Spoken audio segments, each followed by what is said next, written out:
Comenzamos hoy, 13, miércoles 13, acá vamos a poner, ¿okay? 13 de diciembre de 2023 en física biológica. Y comenzamos recordando lo que vimos ayer, donde mencionamos que la capacidad de una fuerza, allá por favor, hoy no traje pelotas. No, por favor. Cuando una fuerza produce un cambio de posición de algo en el espacio, lo mueve una distancia a algo, este producto es una cantidad que dijimos que se llama, ¿cómo? Trabajo. Bien. Entonces, las fuerzas realizan trabajo. Y toda fuerza que pudiera realizar trabajo, lo realice o no, es decir, que produzca o no el movimiento, es lo que en mecánica, en física, se define como energía. Es la capacidad de algo que perturba la naturaleza para producir trabajo en la naturaleza, que es producir, por ejemplo, un cambio de posición de materia, por ejemplo. De hecho, está implícito en el concepto de fuerza, que de la mecánica viene de la segunda ley de Newton, que es, actualmente lo definimos como el producto de el cambio en el movimiento de una masa, consecuencia del cambio en el movimiento de una masa, o el producto de la masa por la aceleración. Eso es lo que causa los cambios, y cuando esa masa cambia su posición en el espacio, se mueve, se produce un trabajo proporcional en este caso al movimiento, al cambio de posición en el espacio, al desplazamiento. Siempre que algo se mueva, es porque algo lo provocó, y eso entonces ese algo que lo provocó es una fuerza con una capacidad llamada energía. La energía entonces es la capacidad de toda fuerza de producir cambios en la naturaleza, como cambios de posición, o sea, movimiento. Pero de hecho podemos ir más allá, a definir como fuerza cualquier cosa que provoque cambios en la naturaleza. Cualquier cosa que altere algo en la naturaleza será una fuerza.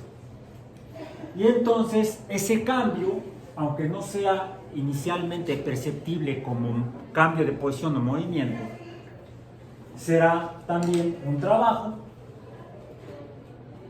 Si esa perturbación provoca un cambio, esa perturbación entonces, en proporción a la magnitud del cambio, será entonces un trabajo de algún tipo. Inicialmente en mecánica hablamos de trabajo mecánico,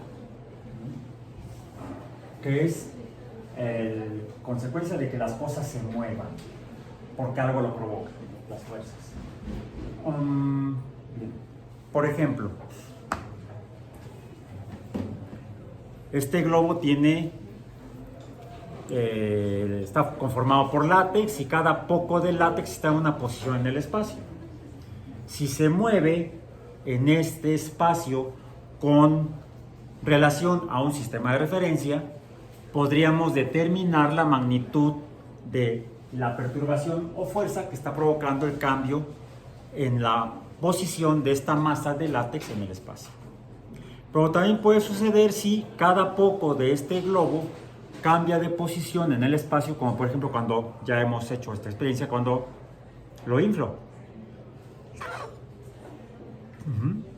Cada poco de látex cambió su posición en el espacio. Lo puedo cambiar más. Y es mayor el trabajo mientras mayor sea el cambio de posición de cada poco de látex respecto a su posición inicial. Vemos entonces que también este cambio, ¿de qué dependió ahorita? De la cantidad de aire que estoy introduciendo. Ya mencionamos también que ese aire es materia que está desgregada y que estaría empujando a las paredes internas del globo de látex, cambiando su posición en el espacio. Entonces la materia es capaz de producir cambios y entonces es capaz de producir trabajo. La materia en movimiento, en este caso el aire. ¿Sí? También puede producir, a ver, ventanito, párate aquí. Sí, un poquito, nada más. Quiero un poco de tu cabello. Así, así. Vemos que efectivamente el aire que está en el globo provoca un cambio de posición en el cabello de su compañera en el espacio correspondiente. Era todo eso. Ya te despeiné, ni modo. Es que tienen que seguir la moda del maestro. La greña loca. ¿Bien? No. No es necesario. Ok. ¿Hay algo más que pudiera provocar este tipo de cambios?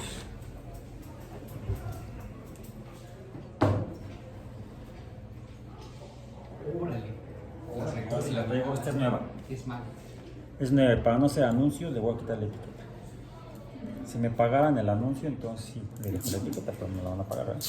Igual, a lo mejor, como les dije, a lo mejor me cobran, mejor me curo en salud y le quito la etiqueta.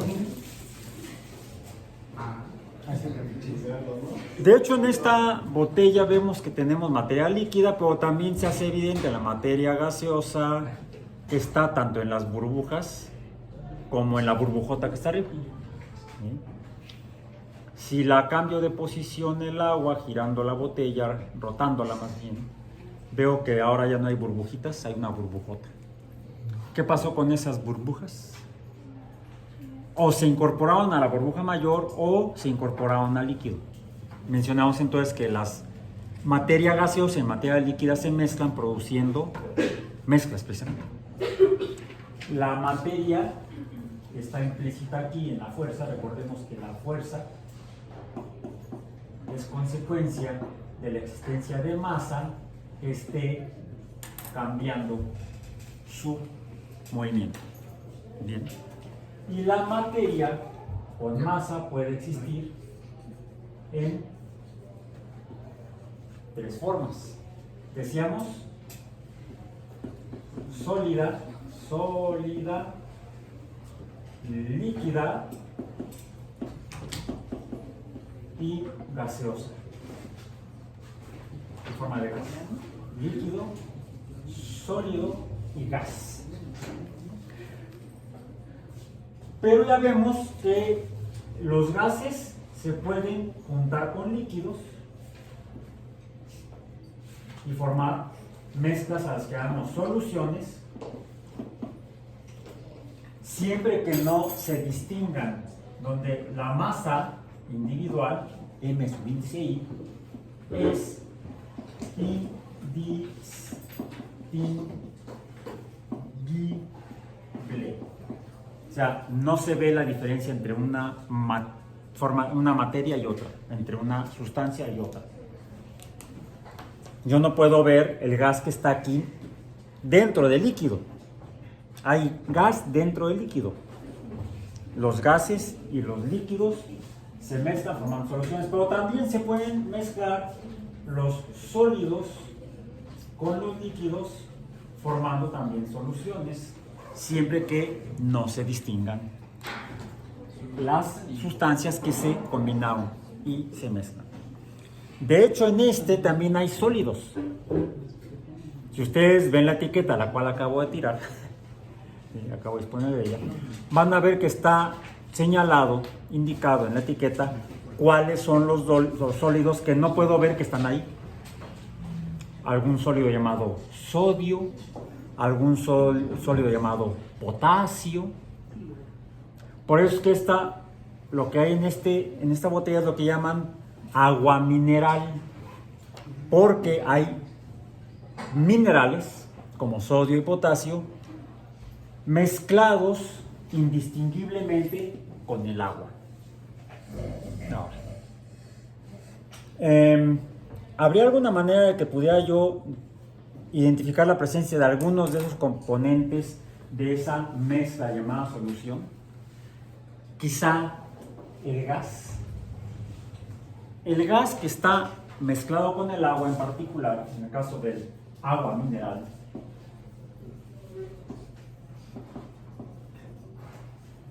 es dióxido de carbono, CO2. Y se puede hacer evidente si es un gas, debe estar empujando las paredes como en el globo, ¿no? Y si efectivamente, si intentas apretar la botella, ¿te es fácil? No. Y es una botellita con agua. Pero realmente es difícil cambiar la posición de cada parte de la pared de la botella, aunque es deformable la botella si no tuviera esta agua en particular, ¿sí? Debido a la presencia del gas de dióxido de carbono que está literalmente golpeando a las paredes, impidiendo que se deformen hacia el interior, por ejemplo.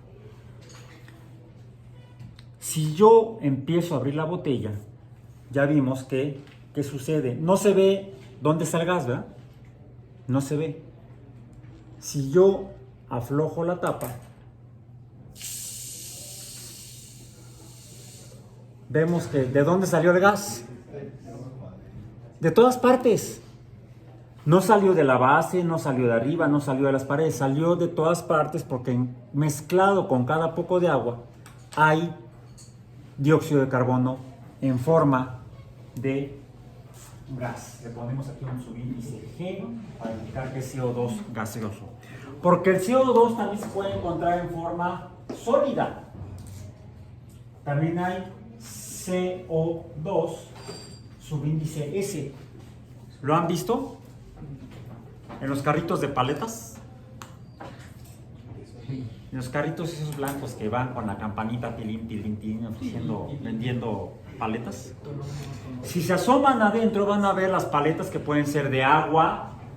El agua puede ser líquida como esta, o puede ser sólida como la de las paletas de limón. No pidan paleta de vainilla porque entonces no es agua, sino que es leche con algo más. ¿Eh? No, sí la hacen con leche y algo más. No intentes hacerla con leche de coco porque para empezar, tú no ordeñas un coco para sacarle leche.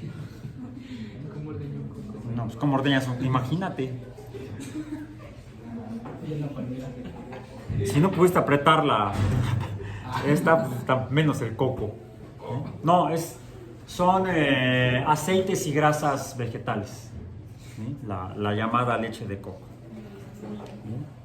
Mejor me guardo mi chiste para mí mismo. No, porque si no me lo... ¿cómo dicen? Me lo desmonetiza YouTube. No, ¿qué me va a monetizar YouTube? Póngale pausa al video y ya nos contamos. No, ya no. La censura. La censura sí, no. Bien. Voy de hecho, a retirar la tapa, por lo que va a provocar entonces que más gas del dióxido de carbono, decimos, se salga de la solución, se separa de le llamamos fase líquida, no porque el gas en sí pase a estado o fase líquida, no, es gas disuelto, solo que no se ve. Está tan separado cada poco de dióxido de carbono, cada partícula de dióxido de carbono está tan separadas en el agua que no se pueden ver. Cuando disminuyo bueno, de hecho está saliendo el gas. ¿Cómo sé que se está saliendo? Ya vimos que cuando el gas se mueve puede provocar el cambio de posición de algo. Vean. Sí se está cambiando la forma del globo, ¿no? Y eso que no estoy haciendo yo nada más. Ahí va. Si no tenemos prisa, dentro de unos 3 días estaré. No es tanto. Vean. Hay que ser paciente. Y estoy tratando de no mover la botella, aunque ni con mi pulso de vaquero. Ahí va.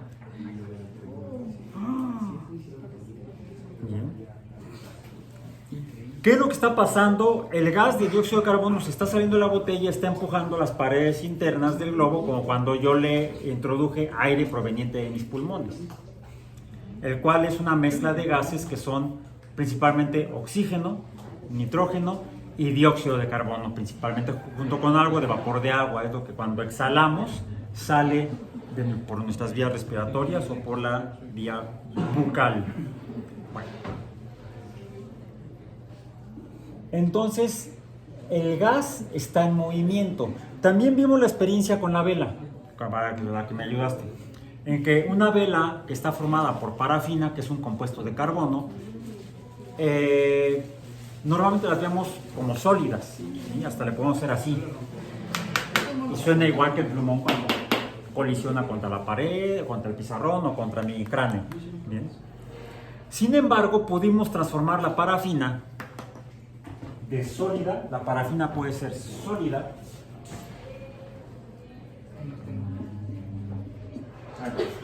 Sólida, no, la parafina, sí tengo que seguir parafina. La parafina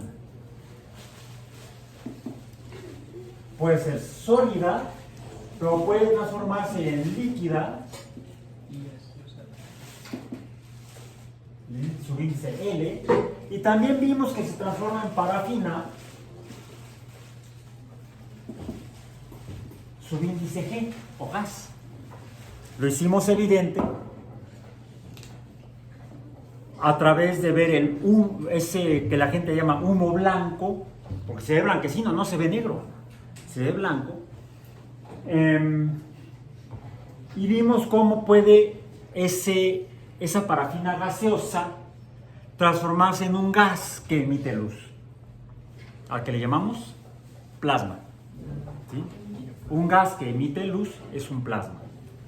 Si un gas que no emite luz, tenemos gases que no emiten luz, como el dióxido de carbono, que no emite luz ni en el globo ni adentro de la botella, entonces no es un plasma, es simplemente un gas. Y vemos cómo está aumentando más, ¿verdad? Está aumentando el volumen del globo porque, imagínense, todo este gas estaba aquí metido adentro del agua, mezclado con el agua. Imagínense qué pasa cuando se beben el agua. Por eso luego empiezan a hacer como la ranita crocro, ¿sí?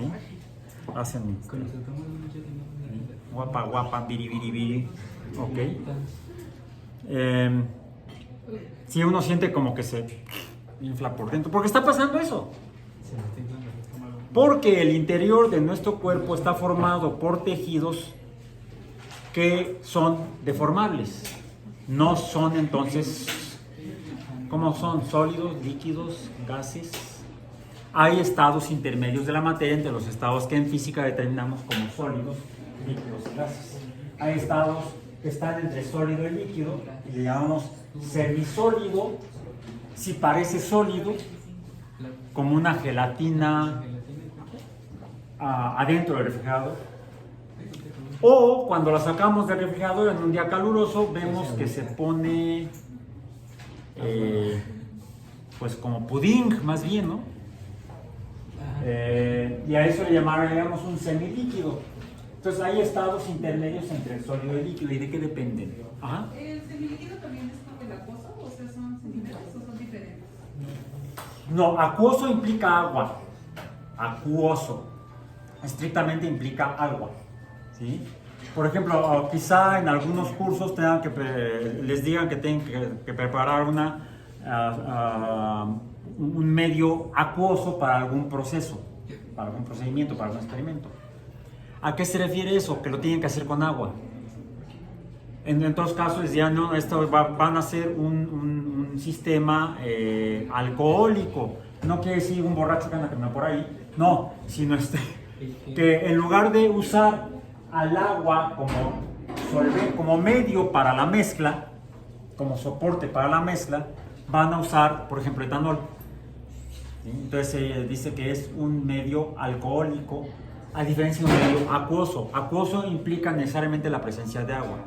En cuanto a la conformación de la materia, es sólido, líquido, gaseoso, y entre el sólido y el líquido es fácil identificar los semisólidos y los semilíquidos. ¿sí? Lo que la gente llamaría o entendería coloquialmente como acuoso, más bien sería un semilíquido, que no es completamente líquido, más bien sería como algo que tendería a parecer sólido si es que algo le sucede. ¿Cómo qué? Bien. Y sigue aumentando, ¿verdad? Y ahorita truena, ¿no? No, incluso lo voy a mover. Sí, así que lo... Ahí va. Más hasta que truene. No, no va a tronar. Primero se zafa. Y no pretendo hacer aquí un cochinero. Ah, No es para cochinero, no pretendo mojar. un mojadero. Vean, un mojadero. Ahí va más, ahí va más, ahí va más, ahí va más. Póngase Está esa para que no se salga. Ok, ahí está. Podríamos aprovechar esto para tener un sistema de propulsión, un lanzamiento, como lo que tendrán que hacer más adelante. Bien, bueno. Eso en cuanto a cómo se comporta la materia, pero ¿de qué depende? ¿De qué depende que una sustancia o materia sea sólida, líquida o gas? Aparentemente del movimiento de lo que conforma la materia. Y el movimiento se puede medir mediante otra cantidad básica del sistema internacional. El movimiento se puede medir a través de D o A, pero también se puede medir a través de T. Pero lo que se mide a través de T es el movimiento dentro de la materia, no el objeto completo. Diríamos que la diferencia entre la parafina sólida, la parafina líquida y la parafina gaseosa es la cantidad de movimiento que tiene cada poco de parafina. Cuando la parafina cuando las partículas que conforman a la parafina están prácticamente inmóviles, entonces la parafina es sólida. Cuando la parafina se ve que escurre como líquido, se derrama a veces hasta parece como agua. ¿Han visto cuando escurre la cera de una vela? Se ve transparente, incolora, como si fuera agua. Al empezar a transformarse a sólido, se va poniendo blanquecino, hasta que queda blanca como la parafina. Y vimos que ese humo se ve blanco, que serían las partículas de parafina moviéndose cada una con mayor libertad y a mayor velocidad cada una de ellas. Entonces, una forma de medir la velocidad dentro de la materia es mediante la cantidad básica T. ¿Qué es T? Temperatura.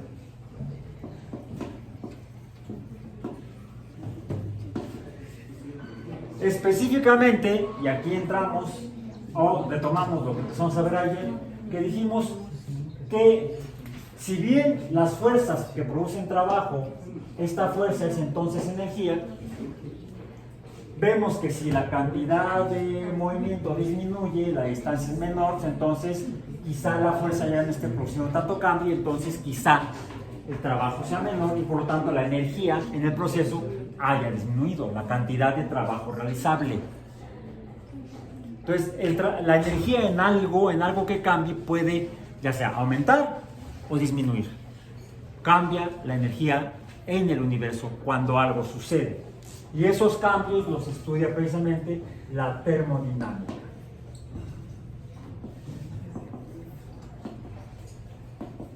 ¿De dónde viene la palabra termodinámica? Vendría de movimiento, de la dinámica en mecánica, pero también del movimiento causado por el movimiento interno de la materia llamado temperatura. Entonces, la temperatura es una medida. Y dijimos que cuando estuvimos viendo ayer la energía, por ejemplo, la energía, vimos que cuando un objeto cae, una pelota cae, gravita, esto depende qué tanto va a moverse, cómo se va a mover, pues va a depender de la masa del objeto, de la pelota, la aceleración de gravedad del cuerpo astronómico en el que se encuentre, ¿Han visto cosas caer en la luna? En la luna. ¿Nunca has ido para allá? Yo tampoco. Bueno, a veces ando como en la luna, pero es por otros motivos. Enamorado. A veces ando de lunático, pero es otro diferente. Enamorado no es de la luna. No, esa es una canción muy vieja. Ese toro enamorado de la luna. No, pues quién sabe cuál. Tra, la, la, la, la. ¿No te la sabes? Pregúntale a tu abuelita. Si me la sé yo, se la debe saber tu abuelita. Bien. Busquen en internet videos de las misiones de los astronautas de la NASA ¿Cómo es ese círculo? cuando estaban trabajando en la Luna, cuando estaban caminando en la Luna. De hecho, hay un experimento que hizo uno de los astronautas de la NASA, en particular fue en Apolo 15. Se llama, el astronauta todavía vive, se llama David Scott, piloto de la Fuerza Aérea de los Estados Unidos, que se acordó, estando en la Luna, se acordó de Galileo. Y ya hablamos de cómo Galileo se dio cuenta que Aristóteles se había equivocado y fundó la física cuando explicó cómo las cosas caen. ¿Sí? Ya explicamos también que él lo pudo medir a través de hacer la caída más lenta de manera inclinada en lugar de vertical. Bueno, pues David Scott hizo el experimento que hubiera querido hacer quizá Galileo, en el cual pudiera haber visto cómo caen lentamente dos objetos de masas diferentes. Lo hizo como piloto de la Fuerza Aérea. Él estaba consciente de que la mascota de la Fuerza Aérea de los Estados Unidos es el halcón. No sé qué especie de halcón, pero un halcón. Él decía Falcon. ¿Sí? Y también, como fue a la Luna a buscar muestras lunares, a obtener rocas de la Luna para poder estudiar su química aquí en la Tierra, hacer geoquímica lunar, sí, geotierra. Bueno, es generalización, como cuando uno pide un pañuelo desechable, ¿cómo lo pides? Un Kleenex, cuando es una marca, ¿no? Bueno, así generalizamos. La geología será el estudio de la superficie de cualquier cuerpo astronómico, un planeta o un satélite como la Luna. Entonces van a hacer investigación de campo geológica, se convirtieron en geólogos de campo y llevaban el típico martillo de geólogo para poder obtener las muestras. Un martillo para uso geológico tiene bastante masa, más que una pluma de halcón. No importa si es de ala o si es de timón. Entonces lo que hizo David Scott fue tomar su martillo del mango, quedó, vamos a decir, la cabeza del martillo para abajo, ¿sí? Y tomó una pluma que llevaba él de un halcón y los dejó caer simultáneamente en la Luna. Y se ve como caen lentamente, juntos. Porque la gravedad lunar, la G minúscula lunar, es menor porque esto depende de la masa del planeta, en este caso del satélite. Es un sexto la masa de la Luna comparada con la masa de la Tierra. Por lo tanto, la aceleración lunar de caída es un sexto la de la Tierra. Bueno, véanlo, está padrísimo el video de que tomaron a través de la cámara que llevaban en el carrito con el que exploraron la Luna. Bueno, ok. Esto porque lo que estoy describiendo aquí es la energía potencial gravitacional que tiene todo objeto que puede caer. Esta energía es producto de la fuerza mg. ¿Qué sería? Este pedacito es la aceleración debido a la aceleración, en este caso, aquí de la Tierra, allá de la Luna. Entonces, esta es una fuerza que es capaz de producir un cambio. Entonces, pues aquí esto es trabajo. Altura es distancia. mg, no me refiero a esos carros actualmente hechos en China, originalmente ingleses, eran muy buenos cuando eran ingleses, ahora son malísimos, los mg. No es, el producto masa por gravedad es equivalente a masa por aceleración, por lo tanto es fuerza. Entonces esto sería fuerza por distancia. ¿Esto qué es? Trabajo. Sería el trabajo potencial de caída. La energía potencial gravitacional le llaman los astrónomos, por ejemplo. Bien. Y dijimos que en cuanto empieza a caer, la energía como tal disminuye porque disminuye la altura, disminuye la magnitud de D, y entonces la fuerza, no importa que la fuerza sea la misma, la masa no cambia, la gravedad no cambia estrictamente, pero sí entonces se va haciendo cada vez más pequeño E. Pero no desaparece. Esta se va transformando conforme va cayendo en energía de movimiento que definimos o escribimos como E subíndice C, porque C es de cinética, que es el estudio del movimiento. Entonces, esta transformación de energía nos muestra que la energía no desaparece, sí. Esta se convierte en cero cuando llega a la base del cambio que está produciéndose desde una altura medida. ¿Sí? Entonces la energía potencial final o el trabajo final sería cero, pero se transformó en el movimiento del objeto mismo. ¿Cómo podemos regresar a esta energía potencial? Pues levantamos el objeto y lo ponemos a la altura a la que estaba. Entonces la energía puede pasar de potencial a de movimiento o de movimiento a potencial, que es en parte lo que van a hacer en su actividad posteriormente. ¿Y qué creen? Ya no. No sé qué está pasando aquí. Vale, se quería conectar, no vamos a conectar. Bien. Entonces, esto es lo que vimos ayer, y esto nos dice que la energía de cualquier cambio, porque finalmente aquí está el cambio, esto implica cambio, fuerza. La energía de los cambios en la energía tienen sentidos reversibles. Va en un sentido y puede regresar. La energía potencial no desaparece, se transforma en energía de movimiento. Y la energía de movimiento, cuando levanto algo, se transforma en energía potencial y cuando lo dejo en una posición. Ahí está. Bueno, por acá. No, mejor donde no se cae. Ahí está. Tiene energía potencial ese pulmón ahí. Y tendrá esa energía potencial mientras siga ahí. Se transformará en energía de movimiento cinética cuando yo lo que quiero que caigas no caes. Y así. A ver. Ahí está. Pon. Energía de movimiento. La regreso cuando lo pongo aquí y ahora sí se va a caer bien. El caso es que no quiere salir. Bien. Esto es lo que llamamos el primer principio, la energía, el principio de conservación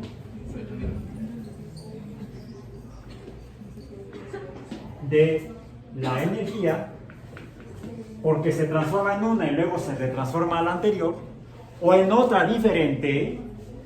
Este es el primer principio de la termodinámica. Pero hay un principio básico previo, que es el principio cero, que es el que nos explica por qué la materia cambia de sólido a líquido a gas, y además puede ser reversible. Ese movimiento interno se mide a través de la temperatura. La temperatura, dijimos entonces, es una medida de la energía de movimiento interna en la materia. Por ejemplo, adentro del líquido, de lo que compone al líquido. De hecho, pues aquí lo que vimos fue que salieron las burbujitas del dióxido de carbono que estaba metido en el líquido. Podríamos quitarle todo el dióxido de carbono al agua y dejar el agua sola. Y entonces, ¿qué tenemos que hacer si queremos cambiar el agua de gas, de líquido a gas? Moverla. ¿Cómo la podemos mover?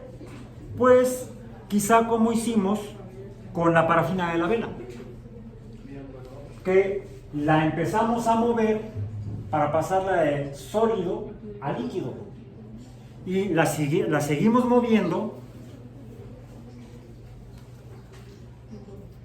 con algo parecido a esto para pasarla de líquido a gas. La diferencia realmente entre los tres estados de agregación de la materia y los intermedios es la cantidad de movimiento dentro de la materia. Si está fría, está así. Ah, y entonces es como hay cambios dentro de la materia que podemos medir a través de la temperatura, esos cambios a través de la materia, vamos a decir, los cambios que se miden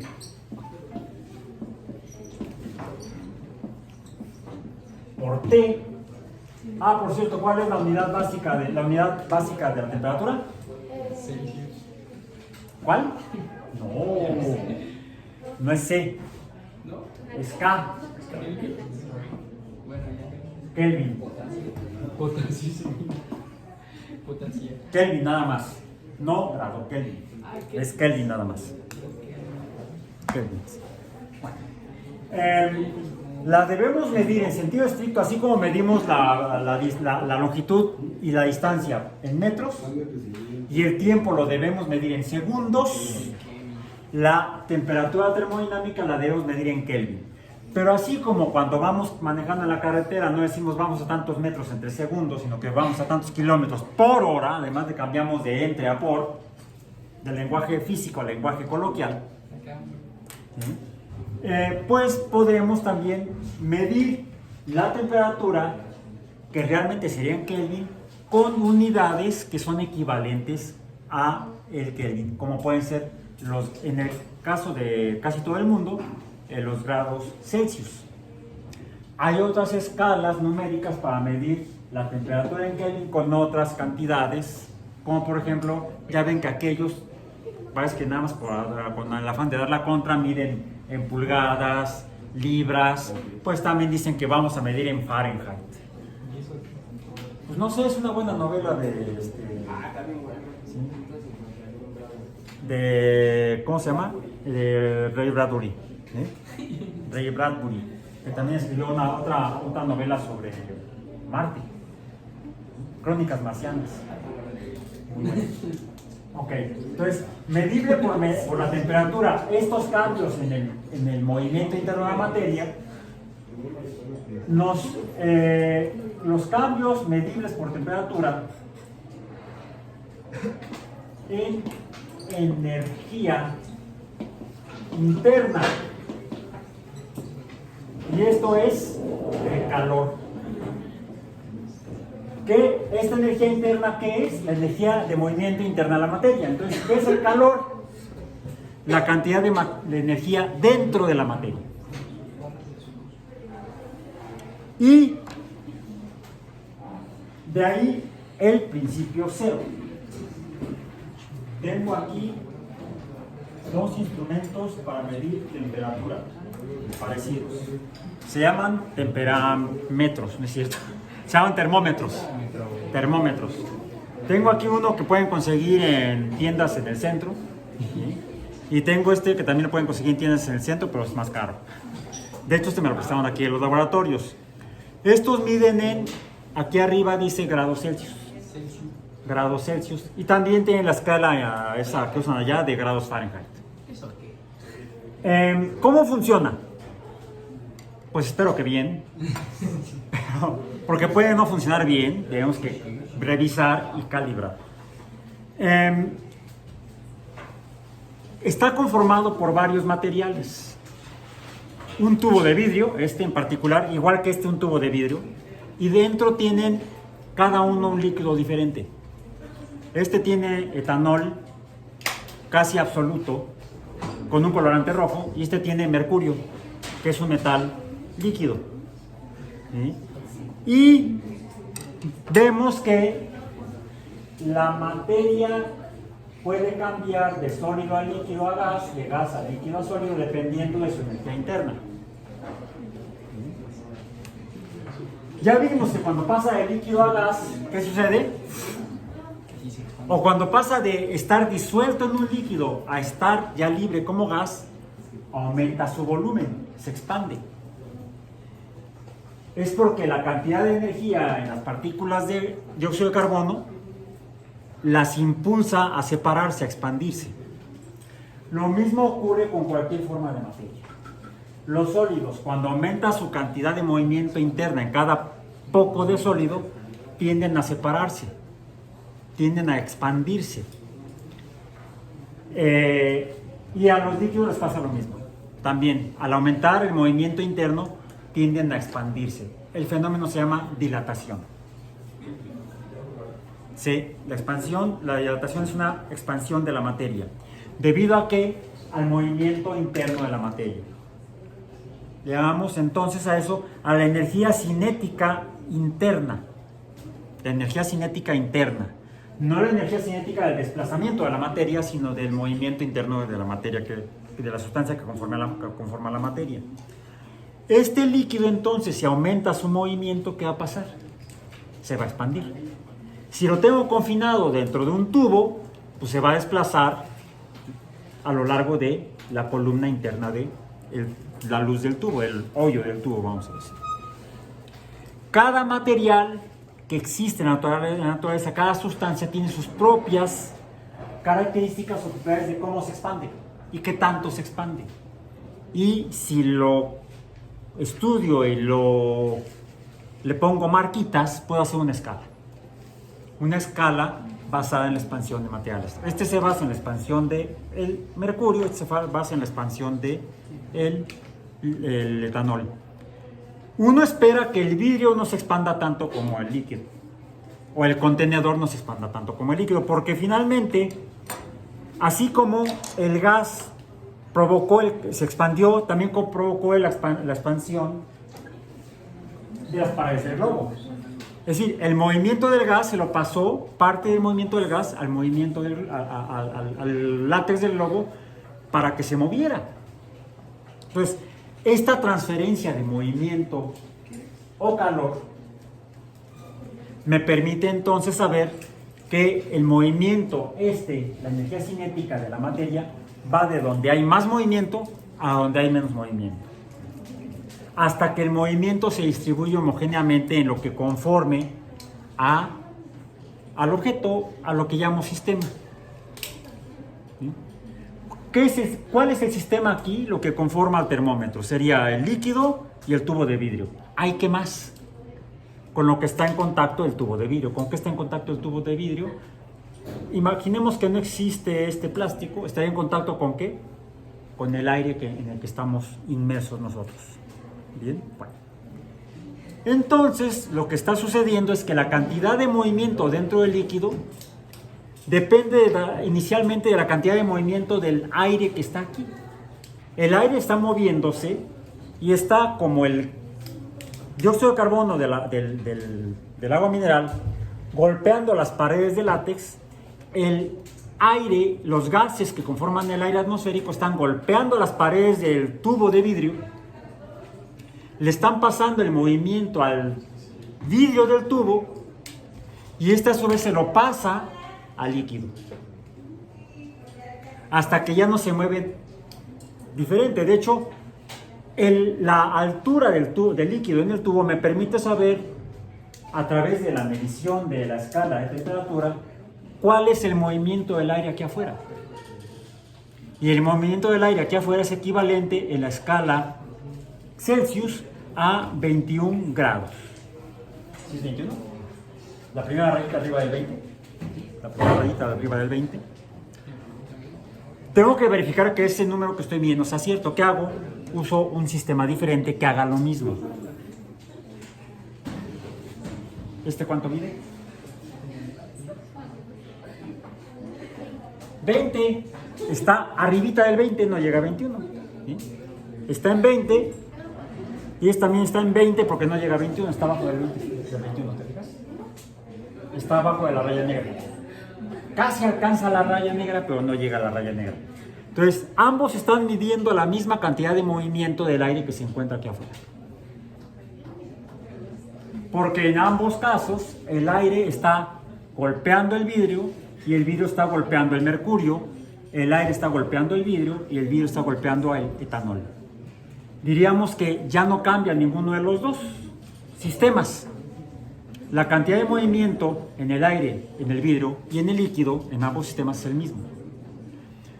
Si está cambiando, entonces habría más movimiento en el aire, menos en el líquido, hasta que finalmente ya no cambia. Cuando ya no cambia, decimos que el sistema está en equilibrio, como en la balanza en la que medimos la cantidad de materia, pero no estamos viendo cantidad de materia, estamos midiendo el movimiento dentro de la materia. Cuando tres objetos con movimientos propios miden lo mismo, está en equilibrio, la energía térmica es la misma en todos. Y ese es el principio básico de la termodinámica, que nos explica al principio de la conservación de energía. La energía es mayor acá. Cuando pasa a movimiento, se pasa al movimiento de la energía, y cuando lo regreso, la energía regresa acá, a la energía potencial. Cinética a potencial, potencial a cinética. La energía se mueve. ¿Cómo se mueve? Me lo dice el principio de la temperatura. La temperatura o movimiento como calor va de donde hay más movimiento a donde hay menos movimiento. La energía va de donde hay más a donde hay menos. Antes de que se mueva, la energía cinética es cero. La energía potencial es este producto. Cuando se empieza a mover, la energía potencial disminuye y aumenta la energía cinética. Entonces, el principio cero o ley cero es la del equilibrio térmico. ¿Y qué tan? Pero ahora, ¿qué es el calor? ¿Y cómo se mueve? Es lo que van a hacer ustedes. Eso, el movimiento en el calor, por cierto, lo representamos con la letra Q, puede ser Q mayúscula, Q minúscula, lo define la segunda ley o ley 2 de la termodinámica. Y es lo que van a hacer. Lo podemos hacer evidente si contamos con sistemas comparables en los que se diferencien estos sistemas en la cantidad de energía interna o movimiento interno. En otras palabras, con más calor o con menos calor. Si tenemos, por ejemplo, agua, no digamos esta, sino agua común, agua de la llave, en un vaso, estará a temperatura ambiente, decimos, la temperatura misma del aire estará en equilibrio con la temperatura del agua. Esta ya está, cuando la compré estaba a 4 grados Celsius, ahora debe estar a 20 grados Celsius, si no ahorita lo verificamos, será cosa nada más de introducir el termómetro. Y si, así como se distribuye el gas dentro de ella, podremos ver cómo se distribuye otra sustancia. Traigo aquí, que me prestaron de aquí de los laboratorios, una sustancia que se llama azul de metileno. El azul de metileno es azul. Van a poner les dieron 3 vasos de precipitados. Van a poner agua, préstame un vaso para poder demostrarles. Van a poner agua hasta la mitad. Es de 80 mililitros de agua. ¿Sí? En cada uno de los 3 vasos van a poner 80 mililitros de agua. Van a dejar uno sobre la mesa sin hacerle nada. Van a poner otro sobre la parrilla magnética que les dieron con el agitador adentro. Y van a poner el otro, van a armar en el soporte el anillo, van a poner el anillo, atornillarlo, van a apretar más bien el tornillo del anillo y van a poner encima la malla para colocar debajo del anillo el mechero de Bunsen y encima de la malla el tercer vaso con 80 mililitros de agua y lo van a calentar. No importa cuánto, simplemente que esté por arriba de la temperatura ambiente. Si lo están calentando, aquí sí que le están poniendo movimiento al agua. No porque le estén agitando, eso lo van a hacer con la parrilla en el otro vaso. Antes de calentar y antes de agitar con el agitador magnético, van a poner sobre la superficie del agua, ¿sí? Sobre la superficie del agua, en la superficie del agua, no lo van a dejar caer, lo van a colocar una gota de azul de metileno. Y en cuanto pongan la gota, agitan, prenden el mechero y ven qué pasa en el vaso donde el agua no le están haciendo nada. Para ver cómo se mueve el azul de metileno. Cómo el azul de metileno aumenta o no su cantidad de calor, su cantidad de movimiento interno. Y con eso termino mi parte de hoy. Al terminar la actividad, yo espero que acabemos antes la actividad dentro de media hora, lo pueden hacer en media hora. Pasemos antes de la 1 a hacer la experiencia de la primera evaluación. Ya que termine les digo a dónde nos vamos a mover. Por hoy comienzo a trabajar y termino el video.